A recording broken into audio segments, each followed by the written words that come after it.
भारतीय समाज में या हम बात करें पूरी दुनिया में, पौधों का अपना महत्व है और वह पर्यावरण के साथ साथ हमारे सामाजिक और सांस्कृतिक जीवन को भी प्रभावित करते हैं। तुलसी, पीपल, इसके अलावा और भी ऐसे पौधे हैं, कंज है, अमलतास, जो पर्यावरण के साथ साथ हमारे इतिहास से जुड़े हुए हैं, सांस्कृतिक रूप से जुड़े हुए हैं, आध्यात्मिक चीज़ों से जुड़े हुए हैं। पौधे पर्यावरण को शुद्ध करते हैं, ये सही बात है। हमें फल फूल देते हैं, लकड़ी देते हैं, फर्नीचर देते हैं, ये भी महत्वपूर्ण बात है। लेकिन कुछ पौधे ऐसे होते हैं जो हमारे एटमॉस्फेयर को, वातावरण को दिव्य अनुभूतियों से प्रभावित करते हैं। उनके लगाने से हमारी मानसिक सोच के साथ साथ हमारे जो वातावरण है उसमें कुछ ऐसी एनर्जी रिव्यूज होती है, उसमें से निकलती है कि हमारे सोचने का तरीका, हमारे अंदर जो विचार हैं वो पॉजिटिव होते चले जाते हैं। तो उन्हीं पौधों को हम वास्तु के हिसाब से काफ़ी लकी मानते हैं और कहते हैं कि घर में इन पौधों को लगाने से सौभाग्य आता है, संपदा आती है, धन आता है, लक्ष्मी जी आती हैं। उन्हीं पौधों में से एक पौधा मैं आप सभी के लिए आज लेकर आया हूँ। सामने आप वृक्ष देख पा रहे हैं, यह है शमी का वृक्ष। शमी नाम से ही आप परिचित होंगे। मुख्यतः ये भगवान शनि देव के लिए वृक्ष बताया जाता है। जो व्यक्ति सन की 7.5 से परेशान हो, सन प्रकोप कर रहे हों उस पर, और नौकरी संबंधी समस्याएं अगर आपके जीवन में आ रही हैं, अचानक से कहना होगा कि आपकी लगी लगाई नौकरी जाने का खतरा हो गया है, अचानक से पति पत्नी में कलह शुरू हो गई है, इस प्रकार की स्थिति होने पर जो विद्वान लोग हैं उन्होंने शमी के वृक्ष की पूजा करने का विधान बताया है। तो दोस्तों चलिए आज हम बात करेंगे शमी के पौधे की। मैं हूँ रविंद्र और आप हमारे साथ बने हुए हैं होम गार्डन यूट्यूब पर। दोस्तों जनरली यह एक बबूल जैसा पौधा है और ये बड़े ही आसानी से उगाया जा सकता है। इसकी फलियां आती हैं, बीज से इसे उगाया जा सकता है। आप नर्सरी से भी इसे बड़ी आसानी से खरीद सकते हैं। बिल्कुल पॉट में इसे लगाया जा सकता है और वास्तु के हिसाब से अगर आप इसे लगाना चाहें तो अपने मुख्य दरवाजे के दाहिने तरफ इसे लगाइएगा।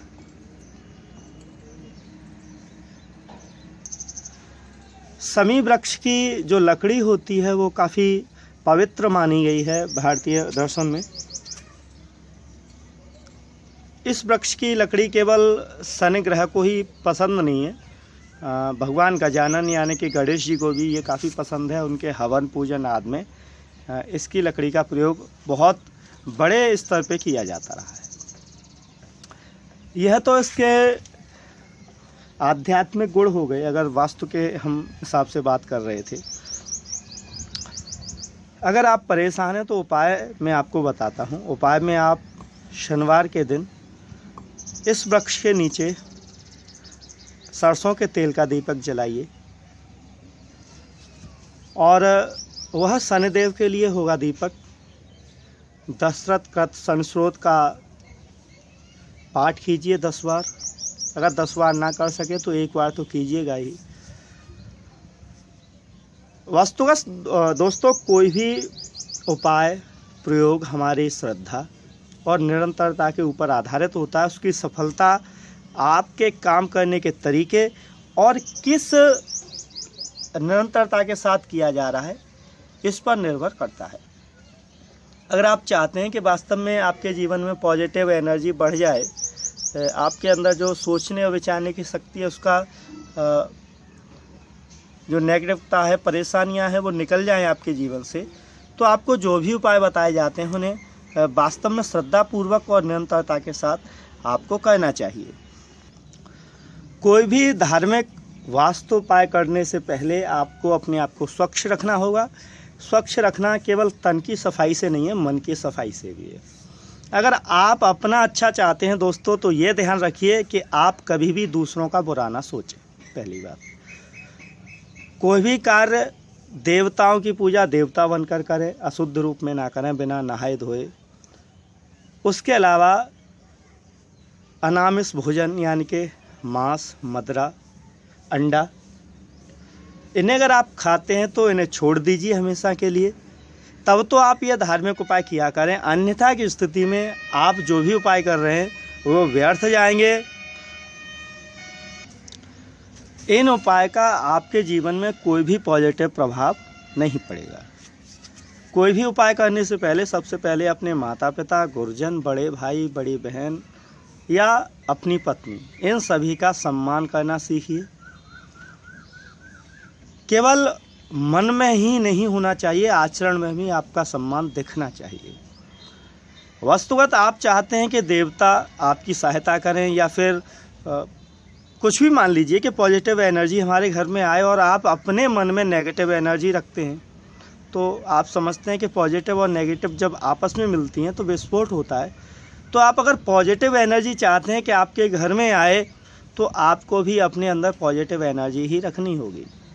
अगर नेगेटिव थिंकिंग आपने रखी, दूसरों के प्रति गलत सोच रखी, आप चाहते हैं सिर्फ मेरा भला हो, तो दुनिया में ये बात गांठ लीजिए कि आपका सिर्फ भला नहीं होगा, दूसरों का भला चाहने वाले का ही ईश्वर स्वयं भला करते हैं। तो आप ज़रूर इस शमी के वृक्ष को अपने घर पर लगाइएगा। शनि के प्रकोप को सीमित करने के लिए, खत्म करने के लिए शास्त्रों में इसका विशेष वर्णन किया गया है और बताया गया है कि जो व्यक्ति इसकी पूजा करते हैं शनिदेव उस पर अपनी विशेष कृपा बनाए रखते हैं। तो मुझे उम्मीद है कि आपको इस वीडियो से काफ़ी जानकारी मिली होगी, और अगर आपको लगता है कि ये वीडियो अच्छा है और इसे शेयर करना चाहिए तो आप प्लीज़ इसे शेयर करें।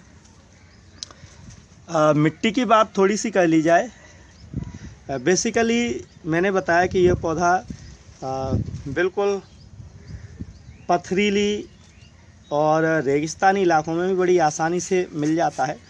तो जो मिट्टी होनी चाहिए, अगर उसमें कंकर हो तो ज़्यादा बेहतर है, चिकनी मिट्टी, मजबूत मिट्टी मिल जाए तो ज़्यादा बेहतर है। रेत की मात्रा कम रखिए इसके पौधे में, पानी ज़्यादा ना दें। अगर ओवर वाटरिंग हो गई आपके पौधे में तो ये पौधा फिर सड़ जाता है और उस स्थिति में ये पौधा ख़राब हो जाएगा। छाया और धूप की बात अगर की जाए तो इसे धूप ज़्यादा से ज़्यादा मिलनी चाहिए। केवल पानी से समस्या है। खाद की बात की जाए तो नॉर्मल गोबर खाद यूज़ करें, और अगर आप खाद ना देंगे तब भी ये पौधा बहुत ही अच्छी ग्रोथ करता रहता है। कोई ऐसी बात नहीं कि आप बहुत ज़्यादा फर्टिलाइज़र यूज करें तभी इस पौधे में ग्रोथ आए। प्रूनिंग, इसके कुछ जो ब्रांचेस हैं समय के बाद सूखने लगती हैं, थोड़े ऊपर से आपने देखा होगा, जैसे बेर होता है या फिर बबूल ही, उसकी ये देखिए, ये जो ब्रांचेस आप देख रहे हैं ये ऊपर से सूखने लगेंगी। तो हमें अपने सिकेटियर से समय समय पर जो सूखी हुई ब्रांचेस हैं उन्हें हटा देना चाहिए। इससे क्या होता है कि जो पौधे की एनर्जी है वो उस पौधे के अंदर ही बनी रहती है। उस स्थिति में आपका जो पौधा है वो अच्छी ग्रोथ करने लगता है। पॉट का साइज़ बड़ा रखें। अगर आप इसे शमी को ज़मीन पे लगाना चाहते हैं तो ऐसी जगह लगाइए जहाँ पानी नहीं ठहरे, कुछ ऊंची जगह हो, या फिर उसका थापा बना दीजिए मिट्टी से, जिस स्थिति में कि शमी के पौधे के पास पानी ना जाए।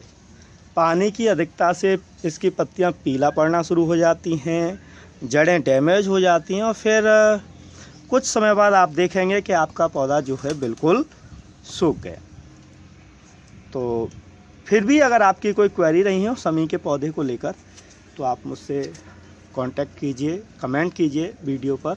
और दोस्तों, वीडियो को लाइक और शेयर करना ज़रूर शुरू कर दीजिए, बिकॉज अगर आपको इसे पसंद आता है तो लाइक करें, शेयर करें, और नहीं पसंद आने पर आप कमेंट लिखिए, बताइए कि और क्या सुधार इसमें किया जा सकता था।